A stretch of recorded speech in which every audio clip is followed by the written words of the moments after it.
السلام علیکم ورحمۃ اللہ وبرکاتہ. اعوذ باللہ من الشیطان الرجیم. بسم اللہ الرحمن الرحیم. الف لام میم ذلک الکتاب لا ریب فیہ ھدی للمتقین.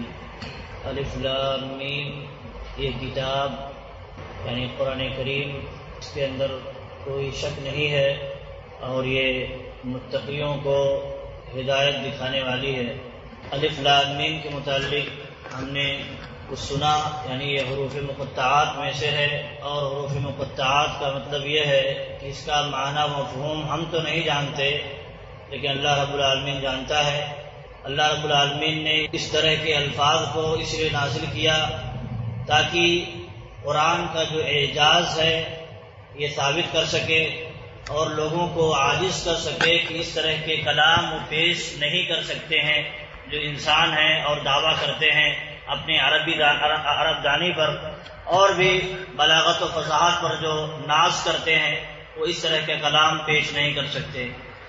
آگے اللہ رب العالمین نے فرمایا کہ ذالک الکتاب، یہ کتاب، یہاں دیکھیے ذالکہ کا لفظ ہے. ذالکہ کے معنی عموماً جو ہوتے ہیں وہ دور کے لیے جو بولا جاتا ہے وہ، یہاں ذالکہ کے معنی ہم یہ کر رہے ہیں. کیوں کر رہے ہیں؟ اس کی وجہ ہے مفسرین کرام، خاص طور پر صحابہ کرام نے ذالکہ کی تفسیر بیان فرمائی ہے یہ سے کہ ذالکہ کے معنی یہاں ہے یہ. اور دیگر مفسرین کرام کہتے ہیں، ابن کثیر رحمۃ اللہ علیہ اور مفسرین کرام کہتے ہیں کہ عرب کے درمیان ذالکہ یا ھذا کا استعمال قریب اور بعید دونوں کے لیے کیا جاتا تھا. تو سیاق و سباق سے معلوم ہوتا ہے کہ یہاں جو ہے ذالکہ یہ کے معنی میں ہے، جیسا کہ مفسرین کرام نے اشارہ کیا ہے اور صحابہ کرام نے سمجھا ہے. تو یہاں ہمیں یہ نہیں سمجھنا چاہیے کہ ذالکہ کے معنی ہم نے اپنے کتابوں میں یا درس کی کتابوں میں پڑھا ہے وہ معنی ہوتا ہے وہ معنی ہوتا ہے. یہاں ترجمہ کیسے کیا جا رہا ہے یہ دیکھیے، جب جہاں استعمال الگ الگ ہوا کرتے ہیں، ذالکہ یہ کے معنی میں بھی استعمال ہوتا ہے، عرب کے یہاں ہوتا رہا ہے، وہ کے معنی میں بھی استعمال ہوتا رہا ہے. تو ہم دیکھیں گے سیاق و سباق سے کہ کس پس منظر میں بات ہو رہی ہے، قریب کے معنی میں بات کی جا رہی ہے یا دور کے بارے میں بات کی جا رہی ہے. تو یہاں دیکھیے قریب کے بارے میں بات کی جا رہی ہے. یہ کتاب ہم جو قرآن پڑھ رہے ہیں اسی کے بارے میں بات ہو رہی ہے، تو اس کے معنی ہے یہ کتاب. لا ریب فیہ، یہاں یہ کتاب سے مراد قرآن کریم ہے، نہ کہ دیگر کتابیں جو آسمان سے نازل ہوئی ہیں. قرآن کریم مراد ہے اور مفسرین کرام نے یہی معنی بیان فرمایا ہے. لا ریب فیہ، اللہ رب العالمین نے کہا قرآن کے بارے میں اس میں کوئی شک نہیں. شک ایسا جس میں بے چینی ہو، ایسا شک نہیں ہے جس کے وجہ سے بے چینی آپ کو پیدا ہو، آپ کے اندر بے چینی پیدا ہو، آپ کے اندر اضطراب پیدا ہو، آپ کو اطمینان نہ ہو. اس کتاب میں ایسی کوئی چیز نہیں ہے جس کی وجہ سے آپ کو بے چینی لاحق ہو، شک لاحق ہو، اضطراب لاحق ہو. ایسی کوئی چیز نہیں ہے. اللہ رب العالمین نے شک کی نفی کی تو یہ ثابت کرنے کے لیے کہ دیکھیے یہ یقین کی کتاب ہے، اطمینان والی کتاب ہے، آپ کو یقیناً یہ ہدایت دینے والی کتاب ہے، یہ یقین والی کتاب ہے، شک والی کتاب نہیں ہے.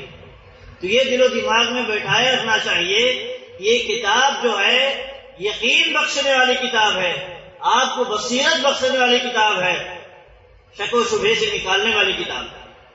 تو یہ قرآن کا مفہوم ہے، قرآن کے اندر یہ چیز ہے. اور اللہ رب العالمین نے دیکھیے ایک بات کہی جو کہ ھدی للمتقین، پہلے کہا اس کے اندر کوئی شک و شبہے کی گنجائش نہیں ہے، یہ ہمارا عقیدہ ہونا چاہیے. اور جب یہ عقیدہ پختہ ہو جائے گا تو آپ کو ہدایت دینے میں یہ مدد کرے گا، ہدایت دینے میں یہ قرآن مدد کرے گا. اسی لیے کہا ھدی للمتقین، یہ متقیوں کے لیے ہدایت کی راہ ہموار کرنے والی کتاب ہے.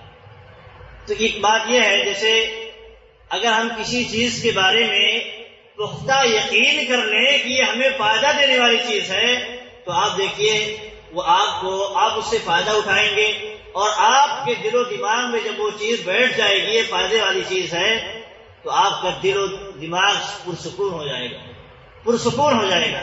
اور یہ تو قرآن اللہ کی کتاب ہے، کیا اس کے بارے میں، کیا اس کے الفاظ کے بارے میں، کیا کسی خبر اور حکم کے بارے میں کوئی شبہ ہو سکتا ہے؟ اللہ کی کتاب ہے۔ کوئی ڈاکٹر، کوئی بڑا آدمی مشورہ دے دیتا ہے، کوئی بات کہہ دیتا ہے، کتنا ہمارا اس پر ایمان ہو جاتا ہے، کتنا ہمارا دل اس پر مطمئن ہو جاتا ہے، کیوں اس کو ہم بڑا سمجھتے ہیں، اس پر ہم بھروسہ کرتے ہیں۔ تو اللہ رب العالمین سے بڑا، اللہ رب العالمین سے زیادہ بھروسے والا دنیا میں کوئی ہے؟ دنیا دار لوگ تو دھوکہ بھی دے سکتے ہیں، کبھی آپ کے ساتھ فراڈ بھی کر سکتے ہیں، لیکن اللہ رب العالمین کبھی بھی انسانوں کو دھوکہ نہیں دے سکتا ہے۔ اللہ رب العالمین تو انسانوں کو فائدے والی چیز بتاتا ہے، اسے ہدایت کی چیز سکھاتا ہے۔ اللہ رب العالمین انسان کو جنت کی طرف بلاتا ہے، جہنم سے بچانے کا کام کرتا ہے۔ تو اللہ رب العالمین سے زیادہ کوئی خیر خواہ نہیں ہو سکتا ہے۔ تو جب کوئی خیر خواہ نہیں ہو سکتا ہے تو اس کی بات سے سچی بات، اس کی بات سے زیادہ یقین والی بات اس کی بات ہو سکتی ہے دنیا میں؟ بھروسے والی بات اللہ رب العالمین کی بات سے زیادہ کسی اور کی بات ہو سکتی ہے؟ نہیں ہو سکتی ہے۔ تو یہی اللہ رب العالمین پیغام دینا چاہتا ہے۔ اگر کسی کے دل و دماغ میں یہ بیٹھ جائے اللہ کی بات سچی بات ہے، قرآن یقین کی کتاب ہے، یقین بخشنے والی کتاب ہے، اس میں کوئی شک و شبہ نہیں ہے، کوئی غلط چیز نہیں ہے، کوئی آپ کو الجھانے والی چیز نہیں ہے، تو انسان دیکھیے اس کی طرف مائل ہوگا اور اس کی ہر بات کو سچا مان کر کے اس کو راہ ہدایت سمجھے گا۔ ورنہ اگر انسان کے دل و دماغ میں یہ چیز بیٹھے نہ، جسے کافر ہیں، غیر مسلم ہیں، ان کے دل و دماغ میں یہ چیز نہیں بیٹھی ہے، یہ اللہ کی کتاب تو ہے، اگر مانتے ہیں کسی صورت میں تو ان کے دل و دماغ میں یہ نہیں بیٹھی ہے سچی کتاب ہے، یہ شک و شبہ سے پاک کتاب ہے، ان کے دل و دماغ میں یہ نہیں بیٹھی، اسی لیے اعتراض کرتے ہیں، کچھ غلطیاں نکالتے ہیں، کچھ نقص نکالنے کی کوشش کرتے ہیں اپنے چھوٹے سے عقل کی بنیاد پر۔ تو یہ چیز اگر بیٹھ جائے تو ہر قرآن کی چیز آپ کے لیے راہ ہدایت کا کام کرے گی، راہ ہدایت آپ کے لیے ہموار کرے گی۔ لیکن اگر یہ چیز نہ بیٹھے، آپ کے دل و دماغ میں شک و شبہ بیٹھ جائے، پتہ نہیں یہ بات صحیح ہے یا نہیں ہے، تو انسان راہ ہدایت قرآن کے ذریعہ نہیں حاصل کر سکتا۔ اسی لیے اللہ رب العالمین نے پہلے کہا، دیکھیے پہلے بیان میں کہا کہ اس کتاب میں کوئی شک اور شبہ کی گنجائش نہیں، اور وہ بھی ایسی شک، کبھی کبھار ایسا ہوتا ہے کسی چیز کے بارے میں شک ہوتا ہے لیکن بے چینی نہیں ہوتی ہے، بے چینی نہیں ہوتی ہے، لیکن کہا قرآن کے متعلق ایسا شک بھی نہیں ہے، شک بھی نہیں ہے، اور شک کے ساتھ ساتھ بے چینی والی کوئی بھی چیز نہیں ہے، بلکہ اطمینان بخشنے والی چیز ہے، یقین بخشنے والی چیز ہے۔ اسی لیے جب یہ چیز ثابت ہو جائے کسی کے دل میں تو اللہ رب العالمین نے آگے کہہ دیا ہدی للمتقین، تو اب متقیوں کو ہدایت دے دے گی، ہدایت دینے کے لیے مدد کرے گی۔ یہاں اللہ رب العالمین نے دیکھیے کہا ہدایت دینے والی کتاب ہے متقیوں کے لیے، تو یہ ایسا نہیں ہے کہ کسی کو زبردستی ہدایت دے دے گی، جو ہدایت نہ چاہے، جو اس کو پڑھیں گے، سمجھیں گے، ایمان لائیں گے، اس کے مطابق چلیں گے، یقیناً اس کو ہدایت دینے والی کتاب ہے۔ ورنہ جو لوگ اس سے فائدہ ہی نہیں اٹھائیں، جس کسی کی جیب میں پیسہ رکھا ہوا ہو اور مہا بخیل ہو، کنجوس انسان ہو، فائدہ ہی نہیں اٹھائے، تو اس کو وہ پیسہ فائدہ نہیں دے سکتا ہے۔ کوئی اور تو فائدہ اٹھا لے گا اس سے، لیکن اس کو فائدہ نہیں دے گا۔ دنیا کی بھی جو بھی چیزیں ہیں، فائدہ دینے والی چیزیں جو ہیں وہ فائدہ دیں گی کب؟ جب آپ اس سے فائدہ اٹھانے کی کوشش کریں گے تب، ورنہ آپ کے پاس رہے، موجود رہے، فائدہ ہی نہ اٹھائیں، آپ کہیں مجھے فائدہ نہیں دے رہا ہے، یہ چیز فائدہ نہیں دیتی ہے، یہ آپ کی بیوقوفی ہے، آپ کی کم عقلی ہے کہ آپ اس سے فائدہ نہیں اٹھا رہے اور کہہ رہے ہیں فائدہ نہیں دے رہی۔ کوئی چیز فائدے مند ہو، صحت مند ہو، دوا ہو، آپ بیمار ہو، آپ دوا آپ خرید لائیں اور رکھے رہیں اور کہیں دیکھو مجھے فائدہ نہیں دے رہی ہے دوا، تو دوا کب فائدہ دے گی؟ آپ جب اس سے فائدہ اٹھائیں گے، اس کو استعمال کریں گے، آپ اس پر یقین کرتے ہوئے کہ یہ فائدہ دے گی، آپ اس کا استعمال کریں گے، اللہ کی اجازت سے فائدہ دے گی دوا، استعمال کریں گے تو آپ کو یقیناً فائدہ ملے گا۔ ورنہ کوئی بھی فائدے والی چیز آپ کے پاس موجود ہو، آپ اس سے فائدہ نہ اٹھانا چاہیں، آپ اس کا استعمال نہ کرنا چاہیں، تو آپ کو زبردستی فائدہ نہیں دے گی، زبردستی فائدہ نہیں دے گی۔ اسی لیے اللہ رب العالمین نے کہا ہدی للمتقین، یہ کن کو ہدایت دے گی؟ متقیوں کو. اور متقی کون ہیں؟ جو اللہ رب العالمین کے بتائے ہوئے طریقوں کو مانتے ہیں، سمجھتے ہیں اور اس پر عمل کرتے ہیں، اور اللہ رب العالمین نے جن راستوں سے، جن کاموں سے منع کیا ہے، دور رہنے کا حکم دیا ہے، ان راستوں سے دور رہتے ہیں، بچتے ہیں. تو ایسے لوگوں کو تو فائدہ دے گی، ایسے لوگوں کو یہ کتاب فائدہ دینے والی ہے. ورنہ جو لوگ غافلت پسند ہیں، اندھے ہیں، بہرے ہیں، ان کے دل و دماغ پر پردے پڑے ہوئے ہیں اور جاگنا بھی نہیں چاہتے ہیں، اٹھنا بھی نہیں چاہتے ہیں، بیدار بھی نہیں ہونا چاہتے ہیں، کچھ سیکھنا بھی نہیں چاہتے ہیں، ایمان بھی نہیں لانا چاہتے ہیں، ان کو یہ کتاب زبردستی فائدہ نہیں دینے والی ہے. اصل میں کچھ لوگ پڑھتے ہیں اور کہتے ہیں دیکھو ہمیں قرآن ہدایت نہیں دیتی ہے.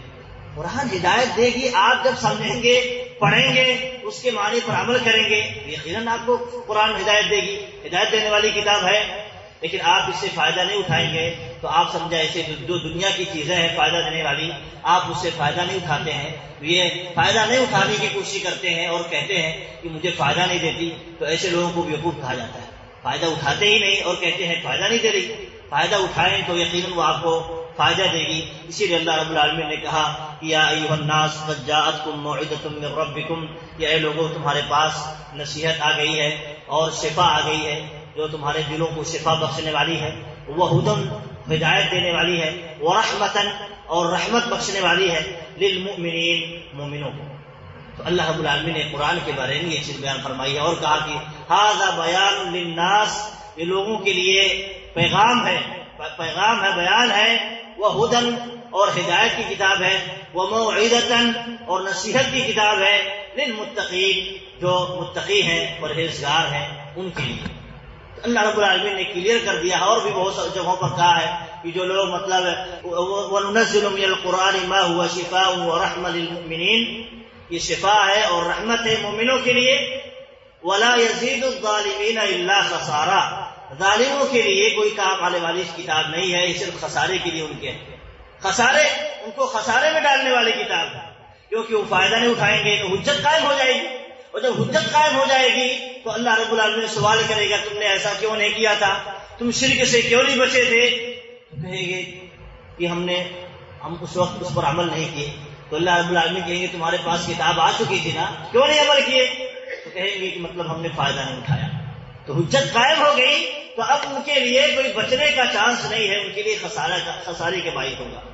تو اس لیے دیکھیے جب کوئی چیز فائدے والی چیز آ جاتی ہے، فائدہ نہیں اٹھاتا انسان، تو اس کے لیے حجت ہو جاتی ہے، اس پر حجت قائم ہو جاتی ہے. تمہارے پاس یہ چیز آ چکی تھی، تم نے اب فائدہ نہیں اٹھایا، اب تم خود اپنے لیے خسارے کا مطلب راستہ اختیار کیا. وہ تمہارے لیے تمہاری خواہش تھی، تمہاری پسند تھی، اللہ رب العالمین اسی کے حساب تمہیں فیصلہ دے گا، تمہیں جزا دے گا. یہ چیزیں دیکھیے ذالک الکتاب لا ریب فیہ ھدی للمتقین کے متعلق کی کچھ تفسیر جو ہم نے سنی. اللہ رب العالمین سے دعا ہے کہ جو کچھ ہم نے سنا اس پر ہمیں ایمان لانے اور اس کے مطابق عمل کرنے کی توفیق دے. آمین. السلام علیکم ورحمۃ اللہ وبرکاتہ.